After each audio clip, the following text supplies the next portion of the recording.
عليكم ورحمة الله وبركاته. معاكم مطبخ زمان. ازيكم حبايبي؟ عاملين ايه؟ يا رب تكونوا بخير. النهارده غدانا ايه؟ الروشيل بتاعنا النهارده هنعمله كفتة ونعمله رز بسمتي كبسة يعني.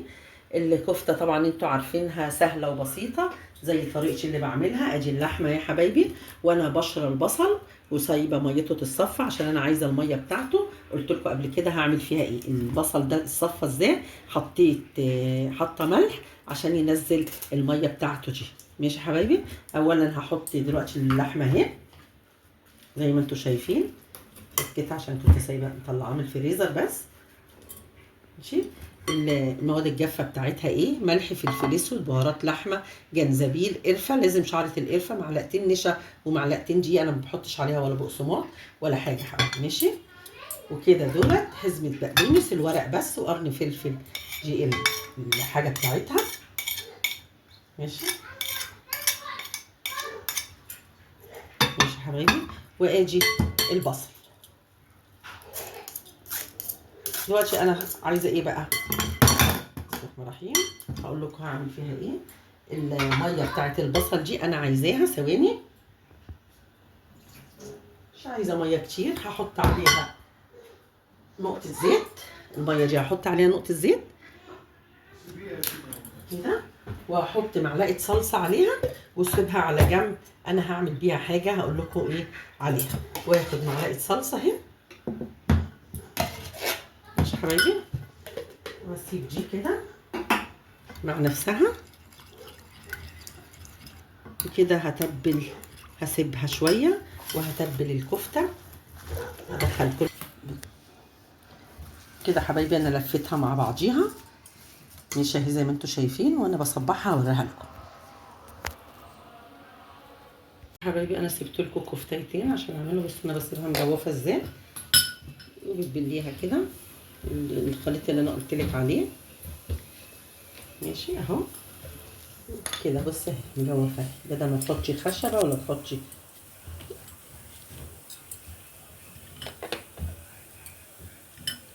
وكده ايه، ادي كده خلصنا الكفته حبايبي. هنحطها في الفرن، ولما تطلع من الفرن هرجع لكم تاني. هنروح على البوتاجاز. لا يا حبايبي، في النار بتسخن. هنحط حته سمنه حلوه. انتوا عارفين الرز البسمتي بيحب الايدام كويس كده.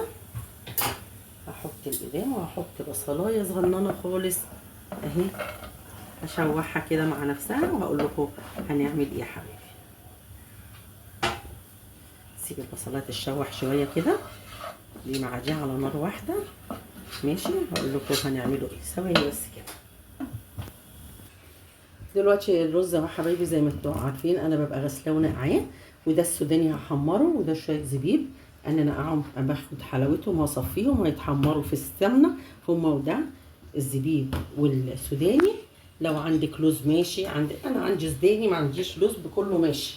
ماشي حبايبي. ودي الخلطه بتاعه الكبسه اهو، اللومي وحبه مرقه، وده البهارات بتاعه الكبسه. ماشي. ومكعب مرقه حبايبي. هنروح على البوتاجاز دلوقتي. يبقى اهو بهارات الكبسه، وزي ما انتم شايفين على البصله. وشوح شوح شوح قبل ما اعمل اي حاجه. ماشي حبايبي. مش هحط اي حاجه الا ما ابدا ايه، اشم الريحه تطلع مني. اول ما الريحه تطلع ابدا ايه، احط شوربتي. انا عامله كوبايتين ونص رز، يبقى انا هحط ايه قد ايه على الرز البسمتي؟ هحط 5 كوبايات ميه. طبعا يا ميه يا شوربه. الرز البسمتي بيحب ايه؟ بيحب الشوربه حبايبي. خمس بس كده.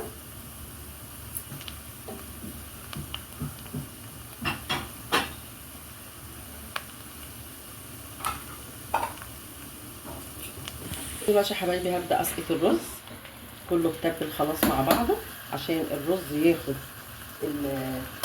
اللون. وابدا احط الشوربه بتاعتي زي ما انتم شايفين كده. ابدا املح. الشوربه متملحه طبعا، فانا مش هحط ملح دلوقتي الا لما اشوف الشوربه محتاجه ملح ولا لا.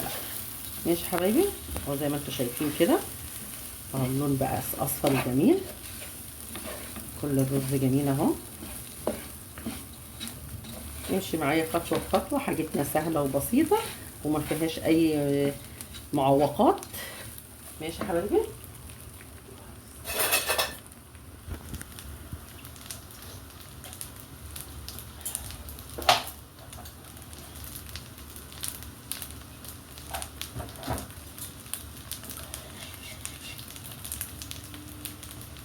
دلوقتي يا حبايبي الشوربه اهي، شوربه لحمه كانت عندنا.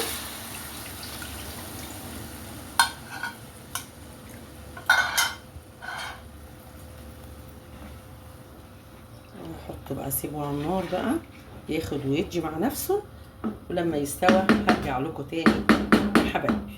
ماشي يا حبايبي. دلوقتي هحمر السوداني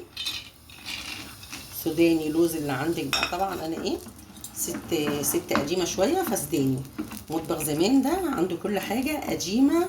ماشي، في لوز ماشي، في سداني ماشي، اي مكسرات ماشي. انا عامله سداني وعامله زبيب. ده الجرانش بتاع الطبق يا حبايبي، هزوق بيه الطبق ان شاء الله. ماشي، اتحمص شويه بس كده ياخد لون. خلي بالك ده تقفي قدامه على قد ما تقدري عشان ما يتلسعش منك اللون ويمرر. ماشي يا حبايبي.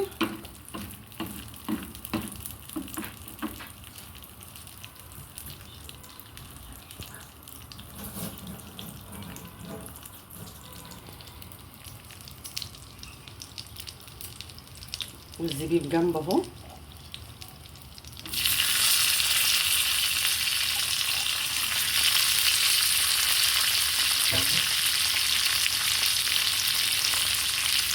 وهحمر ده بقى، لما يتحمر ان شاء الله هطلعه وهوريكم التقديم في الاخر يا حبايبي. هبدا اغرفه وهو ناشف كده وجميل، وهوريكم بعد ما هغرف الطبق. النهارده الطبق الكبسه بالكفته يا حبايبي، وعاملين جنبه منه بطاطس مقليه والمخللات في الفلفل الاسباني والبتنجان المملح. ويا ريت تعملوا الطبق دوت وتقولوا لي في التعليقات. تنسونيش حبايبي بكومنت حلو منكم. يا ريت اللي ما اشتركش في القناه يشترك في القناه ويدوس على علامه الكل عشان يوصل لكم كل جديد مني. ويا ريت تدعموني يا حبايبي، وبالهنا والشفا حبايبي. والسلام عليكم ورحمه الله وبركاته.